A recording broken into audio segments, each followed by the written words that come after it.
सभी विद्यार्थियों को वंदे मातरम। मैं विकास श्रीवास्तव विक्रमादित्य आईएएस गोरखपुर के यूट्यूब चैनल पर आपका स्वागत करता हूं। प्यारे विद्यार्थियों, आज हम लोग उस तरीके को जानेंगे जिसके माध्यम से आईएएस की प्रारंभिक परीक्षा या पीसीएस की प्रारंभिक परीक्षा में कैसे प्रश्नों को सटीक रूप से, अच्छे रूप से और सही रूप से और 100% सफल रूप से हल किया जाए। प्रश्नों को हल करना प्रारंभिक परीक्षा में एक महत्वपूर्ण कौशल है, एक महत्वपूर्ण रणनीति है और एक महत्वपूर्ण ज्ञान की बात है। सिविल सेवा की प्रारंभिक परीक्षा में प्रश्नों को हल करना, प्रश्नों को जज करना, प्रश्नों के लिए रणनीति बनाना, ये कुछ महत्वपूर्ण विशेषताएं हैं। ये हर व्यक्ति को निश्चित ही रूप से आना चाहिए, तभी वो प्रारंभिक परीक्षा में सफलता प्राप्त कर सकता है। बहुत सारे ऐसे विद्यार्थी होते हैं जिनके पास बहुत अच्छा ज्ञान होता है, बहुत सारे ऐसे विद्यार्थी होते हैं जिन्होंने साल भर बहुत ज्यादा मेहनत किया होता है, बहुत ज्यादा ऐसे विद्यार्थी होते हैं जिनके पास तैयारी पूरी होती है, लेकिन इसके बाद छोटी से छोटी गलती प्रश्नों को हल करने में उनके सारे मेहनत को बर्बाद करने में सक्षम होता है। और निश्चित ही प्रश्नों को हल करना ज्ञान की बात तो है ही, पराक्रम की बात तो है ही, नॉलेज की बात तो है ही, परिश्रम की बात तो है ही, साथ में उसके लिए कुछ रणनीति की भी बात है, कुछ कौशल की भी बात है, कुछ स्ट्रेटजी की भी बात है, कुछ स्किल की भी बात है। वे क्या रणनीतियां हो जो किसी भी सक्षम व्यक्ति को आईएएस की प्रारंभिक परीक्षा में प्रश्नों को हल करने के लिए उसको 100% सफल क्षमता प्रदान करता है। आज हम उन्हीं रणनीतियों के बारे में यहां जानेंगे। अपने सिविल सेवा परीक्षा की तैयारी का जो विशाल अनुभव मेरे पास है, उसके तहत जो मैंने सीखा है, आज मैं आपके समक्ष उसी को शेयर करूंगा। और निश्चित ही एक ऐसा परिश्रमी विद्यार्थी जिसकी तैयारी सही मायने में सिविल सेवा प्रारंभिक परीक्षा के लिए पूरी है, उसके लिए यह रणनीति निश्चित ही महत्वपूर्ण और परिणामकारी साबित होगी।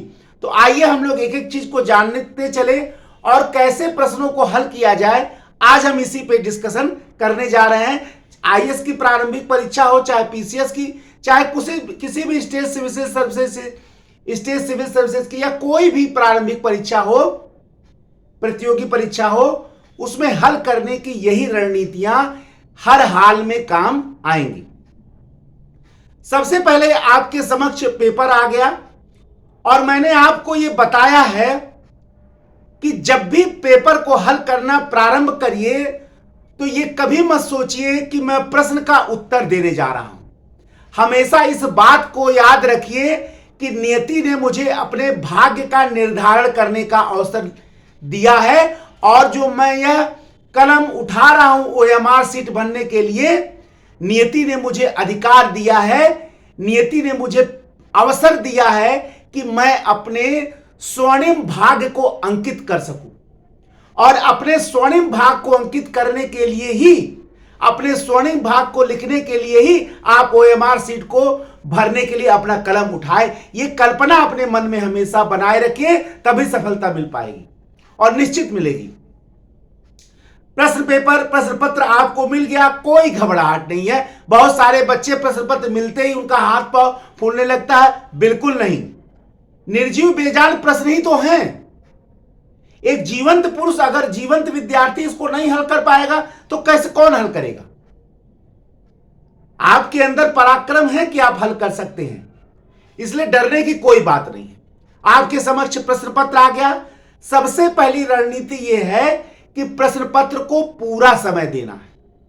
ठीक है, 2 घंटे के अंदर ही सब हमको निपटाना है 100 क्वेश्चन, लेकिन यह बात हमेशा याद रखिए कि अगर हम लोग प्रश्नों को ध्यान से नहीं पढ़ेंगे, प्रश्न पत्र को ध्यान से नहीं समझेंगे, ओएमआर सीट ध्यान से नहीं भरेंगे, तो सारा परिश्रम बेकार हो जाएगा। बहुत सारे विद्यार्थी ऐसे होते हैं जिनके ज्यादातर प्रश्न केवल इसलिए गलत होते हैं कि उन्होंने प्रश्नों को सही ढंग से नहीं पढ़ा, और जब सही ढंग से नहीं पढ़ पाए तो समझ भी नहीं पाए, और जब समझ नहीं पाए तो सही से उसका उत्तर नहीं दे पाए, और जब सही से उत्तर नहीं दे पाए तो प्रश्न का उत्तर गलत हो गया। और प्रश्न का उत्तर गलत देना एक जमाने में दंडात्मक नहीं होता था, लेकिन जब से निगेटिव मार्किंग शुरू हो गया है तब से गलत उत्तर देना दंडात्मक हो गया है। आयोग ये चाहता है कि अगर आप सिविल सेवा की परीक्षा दे रहे हैं तो आपके निर्णय में सटीकता होनी चाहिए, आपके प्रश्न के उत्तर देने में सत्यता होनी चाहिए, सच्चाई होनी चाहिए, एक्यूरेसी होनी चाहिए, क्योंकि आप कलेक्टर बनने जा रहे हैं, क्योंकि आप एसडीएम बनने जा रहे हैं। आपसे गलती की गुंजाइश नहीं है। आप कोई साधारण पद धारण करने नहीं जा रहे हैं, आप असाधारण पद धारण करने जा रहे हैं। आप सरकार के प्रतिनिधि बनने जा रहे हैं, आप नीति नियंता बनने जा रहे हैं। और आप ही अगर अपने निर्णयों में एक्यूरेट नहीं होंगे और सही नहीं होंगे तो ऐसे तो हजारों निर्णय दिन भर में एक डीएम एसडीएम को लेने रहते हैं, तब तो बार बार आपके निर्णय गलत होंगे। इसलिए आपको प्रश्नों को हल करने के लिए सबसे पहले प्रश्नों को ध्यान से पढ़ना है। ठीक है, बहुत ध्यान से प्रश्न पत्र को पढ़िए। अब जब प्रश्न पत्र आप प्रश्नों को ध्यान से पढ़ रहे हैं तो कई सारे क्रियाविधियां हैं। प्रश्नों को आप ध्यान से पढ़ेंगे, हर प्रश्न आप ध्यान से पढ़ेंगे। आप उन प्रश्नों को जितना प्रश्न का समय निर्धारित है उतना समय आप देंगे। ऐसा नहीं है कि आप उसको उतना समय नहीं देंगे, किसी प्रश्न में ज्यादा समय दे दें, किसी में कम समय दे दें। यह काम नहीं करना है। आयोग ने जितना एक प्रश्न के लिए आपको समय दे रखा है, लगभग 1 मिनट का, वो आप बनाकर चलिए। ठीक है, आपको समय हमेशा मेंटेन रखना, पहली बात। और उसी में आपको समझना भी है, प्रश्न को ध्यान से पढ़ना भी है, और सही उत्तर ओएमआर शीट पर अंकित भी करना है। क्लियर है? तो ये चीज आपका हो गया कि प्रश्न को पत्र को ध्यान से पढ़ना है, एक एक प्रश्न हमको ध्यान से समझना है। पहली बात हो गया। अब आप प्रश्नों को हल करना प्रारंभ कर दीजिए। अब हल करने का 2 तरीका होता है, यानी ओएमआर शीट भरने का 2 तरीका होता है। कुछ लोग आपको सलाह देते हैं कि पहले उन्हीं प्रश्नों को हल कर लीजिए जो आपको बहुत अच्छे से आ रहा हो, पहली बात।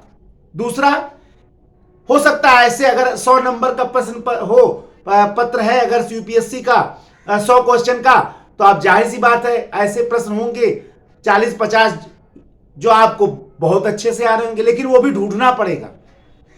आपको अंतिम क्वेश्चन तक तो जाना ही पड़ेगा, 100 प्रश्न तक, तभी तो आपको जीएस में पता चल पाएगा कि हाँ हमको 100 प्रश्न में कितने प्रश्न आ रहे हैं। ठीक है, तो पहला तरीका यह है कि उन प्रश्नों को पहले हल कर लिया जाए जो हमें पूरे तरीके से आ रहे हो। लेकिन एक बात हमेशा ध्यान रखिएगा कि चाहे प्रश्न कितना भी पूरे तरीके से आ रहे हो, उसमें भी कुछ गलत होंगे, वो आप रोक नहीं पाएंगे, कोई नहीं रोक पाएगा, चाहे वो कितना पढ़ा लिखा हो। जो आपको बहुत अच्छे से आता है उसमें भी कुछ ना कुछ गलत होगा। यह अनुभव का विषय मैं आपको बता रहा हूं। अगर आपको कोई ये कह रहा है कि आपसे गलती बिल्कुल नहीं होगी, जो अच्छे से आ रहा है, नहीं, सही बता रहा है, कुछ ना कुछ गलती अवश्य होगी। यह बात हमेशा ध्यान रखिएगा। तो पहला तरीका यह है कि आपको सबसे पहले जो अच्छे प्रश्न आ रहे हो, सबसे ज्यादा 100% तो क्लियरिटी नहीं, मतलब 90 से 100 के बीच में अगर क्लियरिटी है तो सबसे पहले उसको हल कर डालिए। पहला रणनीति ये होता है। ठीक है, और उसके बाद जो उससे थोड़ी सा कम आ रहा है, 50-50 मामला या 60-40 मामला, उसको अगले बार में करिए। और जो बिल्कुल नहीं आ रहा है उसको आपको नहीं करना। पहला तरीका ये हो गया। दूसरा तरीका ये होता है कि चाहे आपको 90-100 तक आवे, यानी पूरे रूप से आए, और या तो आपको 60-40 या 50-50 आए, सबको एक साथ करते चलिए, यानी अंतिम तक आप एक साथ पहुंचिए, ताकि पीछे छूटने का कोई शंका सुबह ना रह जाए। अब हम इन दोनों विधाओं पर चर्चा कर लेते हैं, इन दोनों रणनीतियों पर चर्चा कर लेते हैं कि पहले किया क्या जाए। देखिए, ज्यादातर लोग तो यही बताते हैं कि पहले उन्हीं प्रश्नों को हल कर लिया जाए जो अच्छे से आता है, ठीक है। लेकिन एक बात हमेशा अच्छे से आता है, ज्यादातर लोग ये कहते हैं जो बहुत अच्छे से आता है पहले आप उसको हल कर लीजिए, और जो आप हल नहीं कर रहे उस पर गोली बनाते चले जाइए या कुछ करते चले जाइए कि उसको हम अंतिम में हल करेंगे। लेकिन एक बात हमेशा याद रखिएगा कि समय उतना ही लगता है। अगर आप 50 प्रश्न भी हल कर ले रहे हैं ऐसा जो आपको बिल्कुल आ रहा है, तब भी आपको समय बहुत ज्यादा लग जाएगा। हो सकता है 50 हल करने में 1 घंटा ज्यादा लग जाए। और माइंड करिएगा 50 हल करके आप अभी कंपटीशन के अंदर नहीं है, बाहर ही हैं, ठीक है। तो आप ये भी समझ लीजिए कि ठीक है, ज्यादातर लड़के यही करते हैं, मैं ये नहीं कह रहा हूं, ज्यादातर लड़के ही करते हैं, सफल भी होते हैं, ठीक है। ज्यादातर लोग ये कहते हैं, लेकिन ज्यादातर लोग ये नहीं कहते हैं कि आप सबको हल करते चले। लेकिन मैं ये मानता हूं कि पहले जो पूरा आ रहा है वो करने में एक समस्या है, इसको जरा ध्यान दीजिएगा। होता क्या है कि बच्चे बहुत सारे ये अंदाजा नहीं लगा पाते हैं, सही से दिशा नहीं लगा पाते, कोई हड़बड़ी रहती है, समय कम रहता है, तो वो मान लीजिए 40% बढ़िया से कर ले गए जो उनको पूरा आता है। अब 60 प्रश्न जो बचा है, क्योंकि वो हर जगह बीच बीच में बचा है, तो वो भी क्या होता है, बच्चे समझ ही नहीं पाते हैं कि कौन सा छूटा है, कौन सा हमने किया है। अब या तो एमआर सीट में बैठ के ढूंढें, और उसी में कई बार जगह आप चिन्ह लगाते हैं, गोला लगाते हैं, तो आप कितना ढूंढेंगे, कुछ ना कुछ छूटने की संभावना रहती है। और आपने कुछ प्रश्न कर लिया है, उसके बाद अगर आप गोला लगाने जा रहे हैं तो हो सकता है जहां लगा हो उसी के लाइन में फिर एक गोला लग जाए, तब तो वो भी प्रश्न गलत हो गया, ठीक है। इसलिए अगर संभव हो मेरे अनुसार से तो सारे प्रश्न लगातार करते चले, सारे प्रश्न लगातार करते चले, जो आपको 100% आ रहा हो, ठीक है, और जिसके बारे में आप थोड़ी सा अनुमान लगा रहे हैं, ठीक है। अगर है संभव तो आप करते चलिए। और आप अगर 100 प्रश्न यूपीएससी में हैं तो आपको प्रश्न ज्यादा से ज्यादा हल करना है। अभी मैं आगे बता रहा हूं, आगे प्रश्न बता रहा हूं, क्योंकि मैंने सुना है कि माइनस मार्किंग में लोगों का यह कहना है कि प्रश्न उतने हल करिए जितना आता है। तो माइंड कर लीजिए कि जितना आता है उतना ही हल करिए, तो शायद सिलेक्शन किसी का हो पाए, शायद सिलेक्शन किसी का हो पाए। क्योंकि अनुमान वाले प्रश्न में रिस्क तो लेना ही लेना है, अनुमान वाले प्रश्न में रिस्क तो लेना ही लेना है, बिना रिस्क के सफलता नहीं मिल सकती है। खासकर आईएएस जैसे प्रारंभिक परीक्षा में, पीसीएस जैसे प्रारंभिक परीक्षा तो नहीं मिल सकता है, तो रिस्क तो लेना ही पड़ेगा। अब हम आते हैं दोनों रणनीति में, मैंने बता दिया आपको जो समझ में आए पहले अच्छा वाला कर लीजिए, तब लास्ट में अगले बार आप दूसरे नंबर पे जो कम आ रहा हो 50-50 से उसको करिए। दूसरी रणनीति है कि आप सबको एक साथ करते चलिए और ज्यादा से ज्यादा प्रश्न हल करने का प्रयत्न करिए, ठीक है ना। ये दूसरी रणनीति, ये दोनों में आपको पहले जो आपको समझ में आए आप करें। मेरे अनुसार से सबको एक साथ करते चले ताकि छूटने का डर न रहे, गलत होने का डर न है, और जो बिंदु गोला बनाया जाता है उसमें ओवरलैपिंग की समस्या न रहे। और आपको मैं बताऊं, क्योंकि आप तो उन्हीं को देख पाते हैं जो सफल होते हैं, लेकिन जो असफल होते हैं उनका बहुत ज्यादा गलत जो गड़बड़ी होती है वो ओएमआर सीट भरने में होती है और ओवरलैपिंग इत्यादि में होती है। और 2, 4, 10 प्रश्न ही तो जाना है, उसी में तो सब लोग चले जाते हैं, 2 ही 4, 10 प्रश्न में तो सब चले जाते हैं। अगर परीक्षा में लाखों लोग असफल हो रहे हैं प्रारंभिक परीक्षा में, तो जाहिर सी बात है किसने क्या गलती की होगी जो मैं बता रहा हूं, निश्चित वो किए होंगे। ऐसा तो है नहीं कि कुछ हजार लड़के लाखों लड़कों में हो रहे हैं तो सब बेकार थे, ऐसा तो संभव नहीं है। जाहिर सी बात है उसमें बहुत ब्रिलियंट रहे होंगे। कम से कम एक परीक्षा में बैठने वाले 10% लड़के तो योग्य होते ही, और 10% बहुत ज्यादा हो गए, लेकिन कुछ परसेंट सेलेक्ट हो रहे हैं, तो जाहिर सी बात है कि गलतियां हुई हैं, होती हैं, ठीक है। अब आइए, इसलिए दोनों में से आपको जो समझ में आए, मेरा उद्देश्य था यह बताना कि अगर कोई भी आपको चूज कर रहे हैं तो कोई ना कोई गलती होती है, इसलिए आप उसको चूज करें जो रास्ता अंत तक आपको ले जाए, गलती की संभावना कम से कम रहे, क्योंकि समय बहुत कम रहता है, नर्वस सिस्टम पर नियंत्रण रखना है, तो एक साथ करना जरूरी है। ठीक है, अब नेक्स्ट है कि हमारे समक्ष प्रश्न 3 प्रकार के आते हैं। ठीक है, 2 तरीके मैंने बता दिया, अब 3 प्रकार के प्रश्न हमारे समक्ष सिविल सेवा प्रारंभिक परीक्षा में आते हैं। पहला, जो आपको 90 से 100% या समझ लीजिए 100% आता है। हालांकि 100 तो बहुत सरल इजी प्रश्न होते हैं, वो आपको 100 लगता है। सिविल सेवा में ऐसे प्रश्न बहुत कम आते हैं, ठीक है ना, लेकिन मैं ये मान के चल रहा हूं कि ऐसे प्रश्न जो आपको 90 से 100 तक आ रहे हैं, तो पहला प्रश्न तो ये होगा जो 90 से 100 तक आते हो। दूसरा प्रश्न वो होगा जो आपको या तो 50-50 आता हो या 60-40 आता हो, माने जिसमें सही होने की संभावना 60 हो, गलत होने की संभावना 40 हो, या सही और गलत होने की संभावना क्या क्या हो, 50-50 हो। यह वो जगह है जहां आपको अनुमान का सहारा लेना पड़ेगा। तुक्का का सहारा और अटकलबाजी का सहारा नहीं लेना है, अनुमान का सहारा लेना है। तुक्का और अटकलबाजी ज्ञान का साधन नहीं है, और तुक्का और अटकलबाजी को ही समाप्त करने के लिए माइनस मार्किंग लाया गया, पहले ही जान लीजिए। इसलिए आप अनुमान का प्रयोग करें, और आपको जान के आश्चर्य होगा, दर्शन शास्त्र में, फिलॉसफी में अनुमान को एक ज्ञान का साधन माना गया है। एक परीक्षार्थी इस अनुमान को ही ध्यान में रखकर परीक्षा की तैयारी करता है कि वो सफल होगा, यह भी एक अनुमान है। एक किसान अगर खेत बोता है तो उसके मन में यह अनुमान रहता है कि वर्षा होगी और फसल लगेगा। अब हुआ नहीं है, वर्षा हो ना हो, सूखा पड़ जाए, लेकिन वो अनुमान लगाता है, और उसका अनुमान ज्यादातर सही भी होता है। तो इसीलिए मैं आपको कह रहा हूं कि आपको अनुमान का प्रयोग करना है। जो 60-40 या 50-50 या 60-40 वाले जो भी हैं, उनमें आपको अनुमान का प्रयोग करना है। और मैं आपको बता दूं, यही जो 60-40 और 50-50 वाला है, असल में यही सिलेक्शन दिलवाता है, क्योंकि यही वो जगह है जहां आप अपने ज्ञान का असली प्रयोग करते हैं। जो आपने पढ़ा है उससे ज्ञान का जो निर्माण हुआ है, संचित ज्ञान का जो निर्माण हुआ है, वही आपके अनुमान को सही या गलत करवाएगा। जो आपने साल 2 साल गंभीरता से पढ़ाई किया है, वो 100 वाले में तो काम आ ही रहा है, लेकिन निर्णायक तो यही ना होने वाला है जो 60-40 वाला, 50-50 वाला है। और जो अनुमान में लगा रहा है, जिसका अनुमान सही हुआ, उसके तो क्वेश्चन 10-5 सही हो जाएंगे, तो 50 कर ही चुका, 10-5 और करके वो सिलेक्ट हो गया, और जिसके वो गलत हो गए वो बाहर हो गया।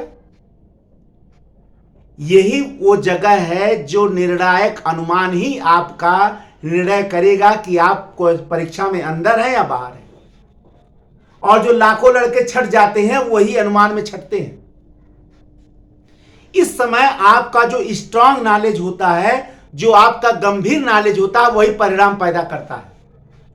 ठीक है ना, तो इसलिए 60-40-50 वाला दूसरा क्वेश्चन हो गया दूसरे तरह का। और तीसरा हो गया जो आपको बहुत कम आता है, ठीक है ना, मानिए 10-20% आता है या बिल्कुल नहीं आता है, तो उनको तो आपको छूना ही नहीं है। उनको तो आपको छूना ही नहीं, जो बिल्कुल नहीं आता है, जिसको आपने, वो 10-20 प्रश्न होंगे तो उनको तो नहीं छूना है। मान लीजिए 10 प्रश्न है तो नहीं छूना उनको। जिनको आपने कभी नहीं पढ़ा, निगेटिव मार्किंग में, उन्हीं को छोड़ना है। ठीक है ना, तो तीसरे प्रकार का जो प्रश्न है उस पर रिस्क नहीं लेना है। लेकिन पहला तो आप कर ले रहे हैं जो आपको लगभग 90 से 100% आ रहा है। दूसरा जो आपको 60-40 आ रहा है, जो 60-40 वाला या 50-50, यहां आपको निर्णय बढ़िया से लेना है। और मैं आपको बताऊं, यही आपके दिग्गज ज्ञान का प्रयोग होने वाला है कि आपने कितनी गंभीरता से पढ़ाई की है। और अगर आपने गंभीरता से पढ़ाई की है, स्पष्टता से पढ़ाई की है, तो आपके अनुमान बिल्कुल सही होंगे, बिल्कुल सही होंगे। ये बताइए, जो गद्यात्मक प्रश्न आते हैं जिसमें 3-4 स्टेप देता है, स्टेटमेंट देता है, उसमें कहता है कौन स्टेटमेंट सही है, तो क्या वो तीनों स्टेटमेंट किसी को आता है? बहुत कम लोगों को आता है। तो 1-2 आता, तो तीसरे पे तो आपको अनुमान ही लगाना पड़ता है ना। तो अनुमान अगर अज्ञान का साधन नहीं होता तो सही कैसे होता? मैंने बताया आपको 60, 40 और 50 वाला जो प्रकार के जो प्रश्न हैं वही निर्णायक हो जाते हैं, क्योंकि वही जो 10-20 सही कर ले गया वो तो अंदर आ गया। भाई अगर आप 50 भी सही पूरा कर ले गए, जो आपको 100% आ रहा है, तो उससे तो आपका सिलेक्शन नहीं हो रहा है। लेकिन जो बाकी बच रहा है 25-30 प्रश्न जिसमें आप 50-50 हैं, उसी में तो 10-20 सही करना है और फिर आप अंदर हो जाएंगे। यही चीज पीसीएस की प्रारंभिक परीक्षा में है, यही बीपीएससी की प्रारंभिक परीक्षा है, यही भारत के किसी भी परीक्षा में है। इसलिए आप अंडर एस्टिमेट अनुमान वाले प्रश्न को कभी मत करिएगा, क्योंकि वो निर्णायक दिलाते हैं। जो ज्यादातर आ रहे हैं वो तो भाई वो तो है ही, वो तो आपके ज्ञान का है ही आधार, जो आपको 100% आ रहे हैं। लेकिन उससे निर्णय नहीं ना हो रहा है, निर्णय तो इससे हो रहा है। और मैं आपको बताऊं वो कॉमन है, वो सबके लिए वही है। ऐसा नहीं है कोई लड़का है जिसको 80 प्रश्न आ रहे हो। बहुत कम ऐसे लड़के होंगे जिनको 100 में 80 प्रश्न आ रहे हो, 70 प्रश्न आ रहे हो, 65 प्रश्न 100% आ रहे हो। बहुत कम ऐसे होंगे।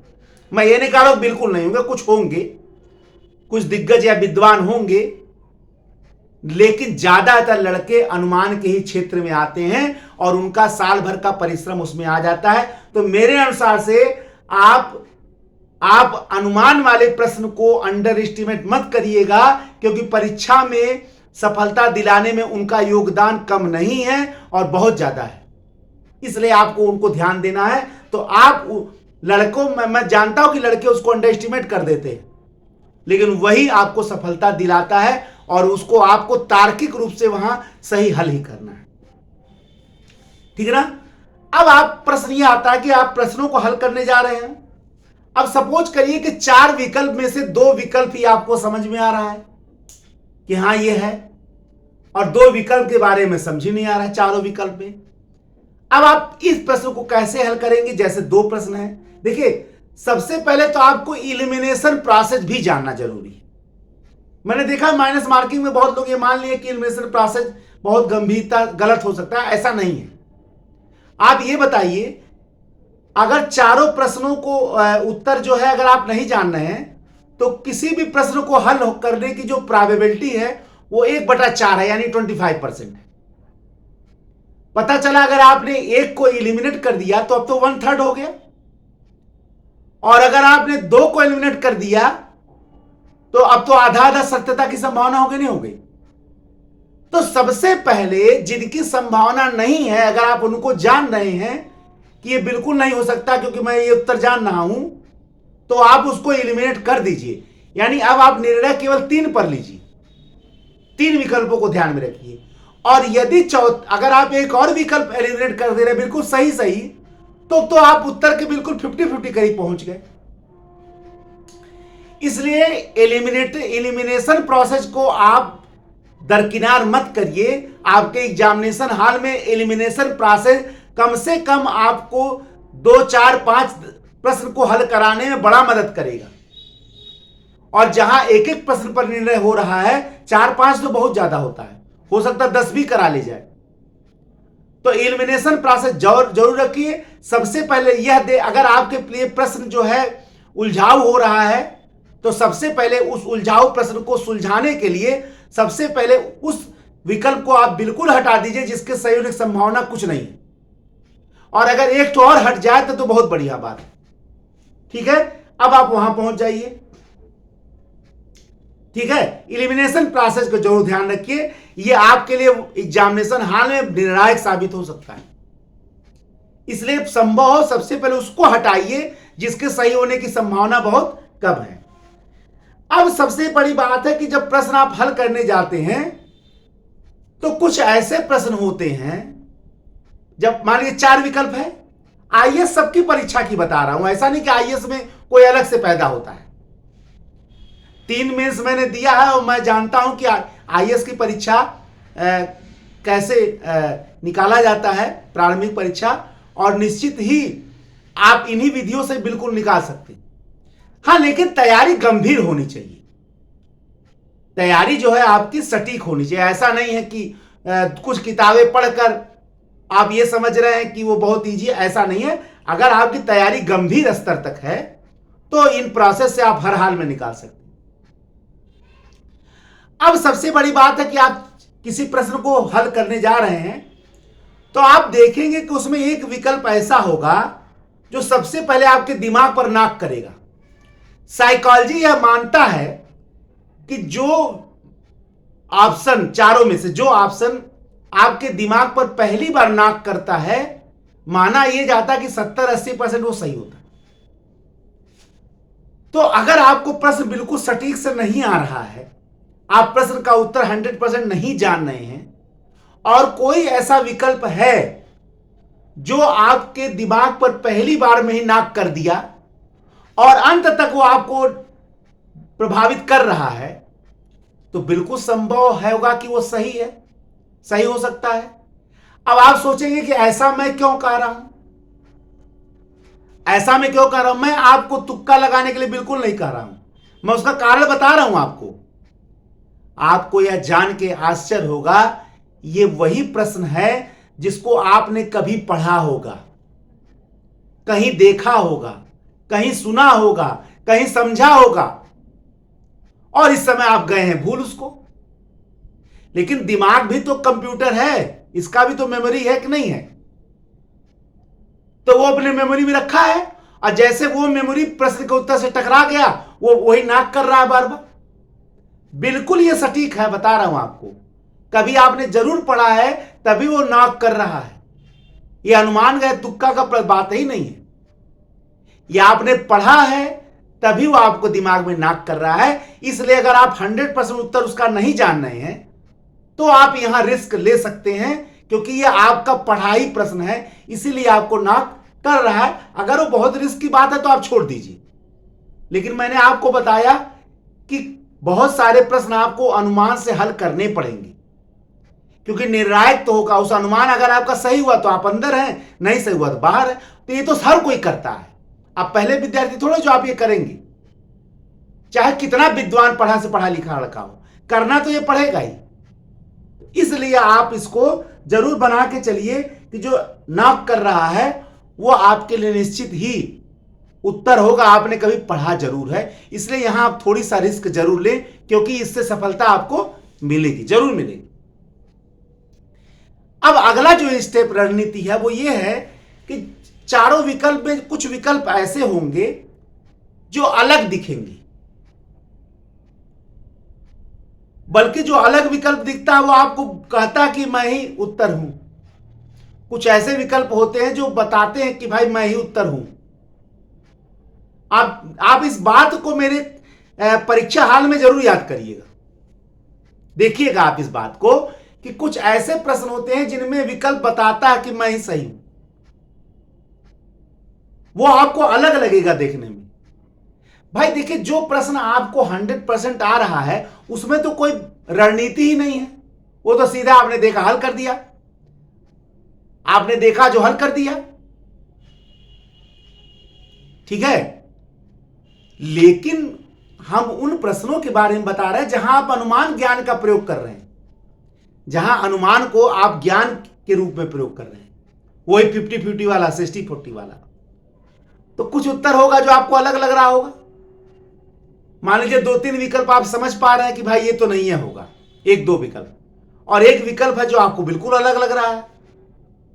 तो जाहिर सी बात है आप वहां अनुमान लगा सकते हैं कि इसकी संभावना सही, क्योंकि 2 तो मैं जान रहा हूं कि बिल्कुल नहीं होगा, तीसरा में मैं थोड़ी संशय में, लेकिन ये तो विकल्प है बिल्कुल अलग लग रहा है, देखने में इसकी स्थिति अलग दिखाई दे रही है। मैं ये नहीं कह रहा हूं कि 100% सही होगा। अब 100% सही होगा तो आप तो कर ही चुके हैं 50, उससे तो निर्णय होने वाला नहीं है, निर्णय तो इसी से होगा। तो आपको वो ध्यान जरूर देना पड़ेगा कि इस प्रकार के जो अलग उत्तर हो वहां आप थोड़ी सा रिस्क ले सकते हैं। इसके अलावा कुछ विकल्प ऐसे होते हैं जो 1-2 शब्दों में होंगे, 3 शब्दों होंगे। कुछ विकल्प बहुत ज्यादा शब्दों में, बहुत लंबा होते हैं, और जब उत्तर आता तो वो विकल्प ही उत्तर दिखता है। भाई आयोग जाहिर सी बात है बहुत लंबा गलत उत्तर तो नहीं लिखेगा, अगर बहुत लंबा है तो ये हालांकि अब आयोग सारी रणनीति समझ चुका है बच्चों का, ऐसा नहीं मैं कह रहा हूं, लेकिन ऐसा भी नहीं कि ये रणनीतियां बिल्कुल गलत हो चुकी, क्योंकि आयोग के प्रश्न को बनाने वाला भी तो टीचर मनुष्य ही है, वो तो ऐसा काम करके ही पहुंचा है यहां तक, तो जाहिर सी बात है वो भी समझ रहा है कि क्या किस तरीके से काम होता है। तो जो उत्तर आपको बहुत ही लॉन्ग दिख रहा हो और वो आपको समझ में भी आ रहा हो कि ये उत्तर हो सकता है, तो आप निश्चित ही उसको लगा सकते हैं। जो अलग दिख रहा हो, जो बहुत लंबा दिख रहा हो, मैं ये नहीं कर रहा हूं, आप अनुमान ले लगा सकते हैं।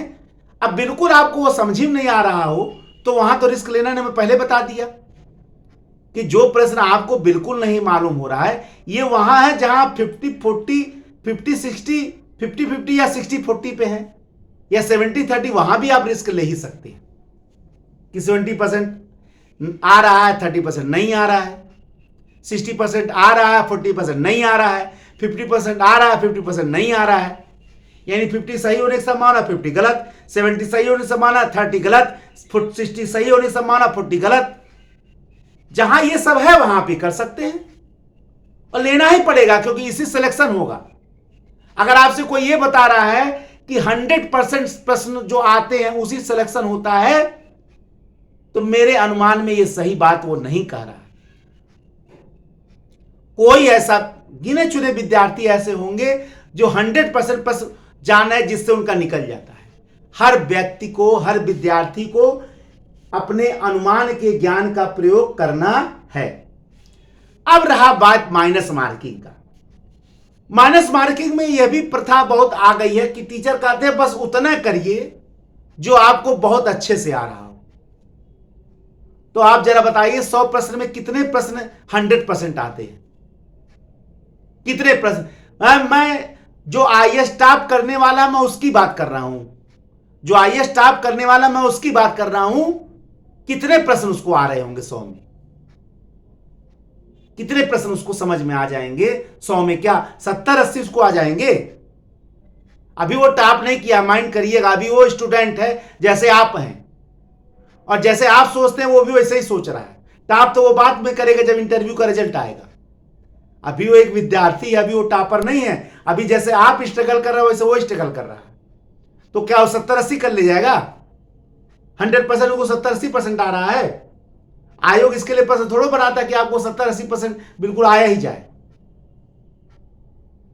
ठीक है, तो यह संभावना नहीं है कि आपको 70-80% आ जाए और आप 70 कर ले जाएंगे और आपका हो गया। 100% प्रश्न जो है आपके 70 आ रहे हैं 100 में और आप सेलेक्ट हो गए, ये नहीं संभावना है। 60 प्रश्न करने के लिए 10-20 प्रश्न पर रिस्क लेना ही लेना है। 10-20-25 प्रश्न पे रिस्क लेना ही लेना है। इसलिए अगर आपने 70 प्रश्न किया और 10-20 गलत हो गया तो मैदान से बाहर है। अगर आपने 60 प्रश्न किया तो 10-15 गलत है तो आप मैदान से बाहर है। अगर आपने 50 कर लिया, क्योंकि 50 आपको 100% आ रहा है, तो भी 10-5 तो गलत होना ही होना है, मैदान से बाहर है। ये सही चीजें आपको नहीं कोई बताता है, ये आपको बहुत जानना जरूरी है। ये अनुभव का विषय है। जो उतनी बार मैदान में पहुंचा हो वो इस बात को समझ पाता है। कोई सैद्धांतिक बात नहीं बताना है आपको, ये व्यवहारिक बात बताना है, अनुभव का विषय है। इसलिए यह सिद्धांत की जितना आपको आता हो उतना करके आइए, तो सफलता बहुत कठिन हो जाएगी। न हो तो इस बात को अपना के आप एग्जाम में देख लीजिएगा। मैं नहीं कह रहा हूं इस बात को, लेकिन जो लोग ये कहते हैं कि उन्हीं प्रश्नों को करिए जो आपको बिल्कुल आता हो, तभी आपको माइनस मार्किंग का लाभ मिलेगा, तो मैं इस बात को बिल्कुल नहीं मानता हूं। क्योंकि इतने प्रश्न किसी विद्यार्थी को नहीं आते हैं, गिने चुने विद्यार्थी होंगे। मैं ये नहीं कह रहा हूं भारत की धरती जो वीरों से खाली नहीं है, मैं ये मान रहा हूं ऐसे दिग्गज होंगे कुछ, लेकिन वो दिग्गज सामान्य उदाहरण नहीं है। तो इसलिए आपको रिस्क लेना है। और माइनस मार्किंग में आप समझ लीजिए कि 10-15 क्वेश्चन छोड़िए, ज्यादा से ज्यादा प्रश्न आपको हल करने। हां, लेकिन वो प्रश्न नहीं हल करना जो बिल्कुल नहीं आ रहा, तो वो 10-20 प्रश्न उसको छोड़ दीजिए, लेकिन कम से कम 80-85 तक आप पहुंचिए, संभव तो 90 तक पहुंच जाइए। लेकिन ये मैं उनके लिए कह रहा हूं जिनकी तैयारी अच्छी है, जिसने साल 2 साल समय दिया है, जो अगर अनुमान भी लगाएगा तो सही होने की संभावना ज्यादा अच्छी। अब जो बिल्कुल नया लड़का है, 1-2 किताब पढ़ा है, या कोई ऐसा व्यक्ति है जो 4-5 किताब में अपने 2-4 साल निपटा दिया, उसके लिए संभावना नहीं है। क्योंकि आजकल एक प्रथा आ गई है कि बस इतना पढ़ लीजिए आप टॉप कर जाएंगे। 2-4 किताबों का नाम लोग रट लिए हैं, वही टॉपर भी बोल दे रहा है। आश्चर्य की हद तो तब हो जा रही है कि टॉपर भी बोल दे रहा है कि वही 3-4 किताब पढ़ के हम टॉप कर गए। ठीक है ना। अब ये बात तो मैं नहीं बताऊंगा भाई, ठीक है, नहीं सफल हो पाए हम लोग, लेकिन ऐसा नहीं कि अनुभव नहीं है, बिल्कुल अनुभव है इस मामले में। ठीक है ना। अब ये अलग की बात है कि जो सफल है उसकी बातें आपको ज्यादा समझ में आती हैं, लेकिन ऐसा भी नहीं है। एक असफल व्यक्ति निश्चित ही आपको अपने कमियों को भी बता सकता है अच्छे से, अच्छाइयों को भी बता सकता है अच्छे से। इसलिए आपको यह ध्यान से रखना है कि भले ही माइनस मार्किंग है, लेकिन प्रश्न इतने करने हैं कि अगर 10-20 गलत भी हो जाए तब भी आप मैदान के अंदर रहें, और यह मान के चलना है कि कुछ प्रश्न गलत होंगे ही होंगे। लेकिन अगर आपको कोई ये कहता हो कि बिल्कुल 4-5 प्रश्न ही गलत होंगे, तो मैं इस बात को नहीं मानता। चाहे आप 100% वाला भी कर लीजिए, 4%, 5% गलत हो, ऐसा नहीं होता है। प्रश्न इतने जितना मैं बता रहा हूं गलत होंगे ही होंगे, क्योंकि ये मानवीय भूल है ना, मानवीय भूल है। तो मानवीय भूल को आप थोड़ा हटा सकते हैं। ये मानवीय प्राकृतिक भूल है, ये होगा ही होगा। आप कोई कंप्यूटर नहीं है सुपर की, क्योंकि आप मनुष्य हैं, आपके अंदर भावनाएं हैं, आपके अंदर तर्क बुद्धि है, आपके अंदर संशय भी है, आप दिग्भ्रमित भी होंगे, तो आप निश्चित ही ऐसा होगा। इसलिए मेरे अनुसार से माइनस मार्किंग में इतना प्रश्न आप जरूर करिए, या आप निर्णय लीजिए। मैं नहीं बताऊंगा कि आप 90 कर जाइए, 80 कर जाइए, मैं नहीं कह रहा हूं। इतना प्रश्न जरूर करिए कि अगर 10-15 प्रश्न गलत भी हों तो कटने के बाद आप मैदान के अंदर हों। यह बात हमेशा याद रखिएगा। अगर आपको कोई यह बता रहा है कि 100% वाला ही केवल करिए, तो मैं इसको नहीं मानता हूं। मेरा इस बात जरूर आप गांठ बांध लीजिएगा। इतने प्रश्न करने हैं कि अगर 10 से 15 प्रश्न भी गलत हो जाएं, 20 प्रश्न भी गलत हो जाएं, इनकेस मान लीजिए, तो भी हम मैदान के अंदर हूं। मैं ये बता रहा हूं, इससे बहुत लड़के हर साल सेलेक्ट होते हैं, लेकिन जो बहुत कम करते हैं वो निश्चित ही मेरे अनुसार से बहुत रिस्क में हैं, और मेरे अनुसार से बहुत ज्यादा रिस्क में हैं। इसलिए ज्यादा से ज्यादा प्रश्न अपने अनुमान से, तर्क बुद्धि से हल करने का प्रयत्न करिए। इतना करिए कि अगर एक्सेप्शनल में हमारा 10, 15, 20 भी गलत हो जाए तो भी हम मैदान के अंदर रहें। अब आप अनुमान लगा लीजिए कितना करना। मैंने अपना अनुभव आपको शेयर कर दिया है। अब गलत है सही है ये तो आप निर्णय, आप देखिए, हर की विचारधारा अलग है, हर का तर्क बुद्धि अलग है। ठीक है, हो सकता है किसी को मेरे बात से लाभ हो जाए, या हो सकता है कुछ लोग मेरे बात से एग्री नहीं होंगे। मैं ये नहीं कह रहा हूं, विचारात्मक रूप से कोई किसी से पूर्ण रूप से एग्री हो भी नहीं सकता है। और जब सबके विचार एक हो जाएंगे तो पृथ्वी पर कोई जीवित ही नहीं है। विचारों का अलग अलग होना ही इस बात का प्रमाण है कि हर कोई जीवित है। हर कोई जीवित है, इसका प्रमाण यही है कि विचार सबके अलग अलग है। लेकिन जो विचार आपको लाभान्वित कर सके, आपको परीक्षा में सफलता दिला सके, वो निश्चित मैं आपको बताऊंगा। आप माने या ना माने ये आपकी इच्छा है। मेरा कर्तव्य है कि जो आपको मार्गदर्शन दे सके एक मार्गदर्शक के रूप में, वो हम कर रहे हैं। ठीक है ना। अब समय रहते ही आपको सारे प्रश्न हल करने हैं। हर के लिए बराबर समय बटा हुआ है, आप उसको करिए। और समय के अंदर जो है चलिए, ये ऐसा नहीं है कि एक प्रश्न पे आप ज्यादा समय दे दिए हैं और अगले के लिए आपको बस कुछ भी नहीं बच रहा है, क्योंकि नंबर सबके बराबर हैं हर प्रश्न के। ऐसा नहीं कि किसी ज्यादा किसी से कम है। अगर आप किसी में बहुत ज्यादा दे दिए समय, अब मान लीजिए पता चला ये बड़ा सरल प्रश्न है लेकिन इस पर समय ये नहीं दे पाए, और वो हो जाता आसानी से। तो इसलिए याद रखिए कि समय हर प्रश्न को हमको बराबर रूप से देता है, और समय के अंदर ही हल करने का हमको वो करना, ये अगली रणनीति है। और समय के अंदर हल न कर पाने के लिए बच्चे बहुत सारे बच्चे क्या करते हैं कि शुरू में बहुत ज्यादा समय लगा देंगे, पहला 50% हल करने में 1.5 घंटा गुजार देंगे और अगला 50% करने में आधा घंटा करेंगे। ये कैसे भाई? लास्ट में कोई 20-20 मैच थोड़ा कि लास्ट ओवर में हम 14 रन बना लेंगे, 20 रन बना देंगे। वो खेल है। आप पढ़ाई लिखाई के क्षेत्र में हैं, आपको राजत्व तो संभालना है, तो आपको ये नहीं करना है कि हम लास्ट तक खींच के ले जाएं ज्यादा प्रश्न और शुरू में हम कम समय लगाए। ऐसा कुछ नहीं है। आपको जो समय मिल, कभी कभार थोड़ी बहुत इधर उधर हो सकता है, लेकिन ऐसा नहीं कि आप बड़ी मात्रा में, पता चला आप 40% प्रश्न ही पहले घंटे में कर पाए और 60% प्रश्न को आप लास्ट में कर दिया। ये तो बहुत बड़ा रिस्क हो गया। इसलिए इस तरह से काम करना है कि हमको हर घंटे में हर क्षण का वहां वैल्यू है, जान लीजिएगा।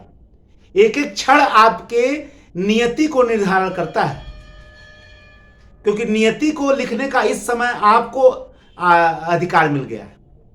इसलिए आप पूरा ध्यान रखिएगा, किसी प्रश्न पर उलझिए नहीं। इन्हें कि भिड़ गए हैं तो उसको हम हल करके मानेंगे। वहां आयोग ने यह नहीं कहा कि आपको 100 के 100 प्रश्न आना चाहिए। आयोग कभी कहीं नहीं लिखा हुआ है कि आयोग ये कहता कि 150 प्रश्न आपको आइए या 100 के 100 प्रश्न। ये आयोग कहीं नहीं रहा। तो किसी प्रश्न में उलझने की जरूरत नहीं है कि नहीं ये हमारे आत्मसम्मान वहां नहीं देखना है। वहां को परीक्षा पास करना है और इतना ज्ञान आपके पास है, आप पास करिए। लेकिन आप उलझ जाएंगे तब नहीं पास कर पाएंगे। ठीक है, किसी प्रश्न पर उलझना नहीं है। बस ये ध्यान रखना कि एक एक प्रश्न को हमको समझ कर हल करना है। तो उसी समय में आपको, और जब भी आप OMR शीट को में गोला बनाएं तो हर प्रश्न का क्रम देखते चले सामने। कई बार क्या होता है कि लड़के जो है आगे पीछे लगा देते हैं। पता चला 10 लगाना तो 11 लगा दिए। अब अगर 10 की जगह 11 लग गया तो अगला आप जितना लगाएंगे वो सब गलत लग रहा है, क्योंकि क्रम आगे बढ़ गया। तो एक एक प्रश्न को, हर 10 प्रश्न 20 प्रश्न पर आप देखते जाइए कि आप सही लगा रहे हैं गोला कि नहीं लगा रहे हैं। 10 का ही ये लगा रहे हैं कि 11 का ये लगा दे रहे हैं। ये मैं बहुत बड़ी गलती के बारे में बता रहा हूं और बहुत बड़ी संख्या में बच्चे ये गलती करते हैं। इसलिए एक एक प्रश्न पर आप देखते चलिए कि मैं जो गोली लगा रहा हूं वो 1 के सामने ही लगा रहा हूं कि 2 के सामने थी लगा रहा हूं, नहीं लगा रहा हूं। कहीं 1 का A लगाना है, हम 2 का A तो नहीं लगा दे रहे हैं। कहीं 3 का B लगाना है तो कहीं हम 4 का B तो नहीं लगा दे रहे हैं। एक क्रम अगर बिगड़ा तो सारा प्रश्न का उत्तर ही बिगड़ जाएगा। आप भले ही सही करते जाए, क्योंकि सबका क्रम बिगड़ गया। ये सारी चीजों को, और उसी समय में आपको बढ़िया से OMR शीट भर लेना है, पूरा रेडी कर देना है उसी के अंदर। ठीक है, कायदे से OMR शीट को भर लीजिए, कोई चीज गलती ना होने पाए, क्योंकि ये सब गलतियां हड़बड़ी में बहुत लड़के करते हैं, बड़ी संख्या में करते हैं। 1-2 नहीं करते हैं, बड़ी संख्या में करते हैं। आज मैं इसीलिए यहां आया हूं लेक्चर देने के लिए। ठीक है ना, कि ये सब गलती बिल्कुल नहीं हो। सारे आप अपने पास चीजें देख लीजिए कि है नहीं, वहां एग्जामिनेशन हॉल में आते समय देख लीजिए कि सारी चीजें पेन पेंसिल पुष्पत्र है कि नहीं। अंदर प्रश्नों को हल करते समय देख लीजिए कि सभी चीज आप सही से भरे हैं कि नहीं। फिर जब आप OMR शीट को सही से भरिए, उसमें कोई गंदगी ना आए, क्योंकि आपको एक का मिलने वाला है, दूसरा मिलेगा नहीं जल्दी, उसके लिए बहुत प्रयत्न करना पड़ेगा। इसलिए कायदे से उसको भरिए और एक एक गोले को भरते समय आप देख लीजिए कि क्रम मेरा सही है या नहीं। प्रश्नों को ऐसा मत करिए कि लास्ट में ज्यादा हो जाए और शुरू में आप घंटों खर्च कर दीजिए, ज्यादा समय खर्च कर दीजिए और लास्ट में सारे प्रश्न ले जाइए। इन सारे चीजों को अगर आप ध्यान में रखेंगे, जितनी रणनीति को मैंने बताया है, अगर आपने उसको आत्मसात कर लिया है तो कोई लेकिन नहीं है कि आप सफल ना हो, हर हाल में सफल होंगे। इसी शुभकामना के साथ सभी को जय हिंद, वंदे मातरम, धन्यवाद।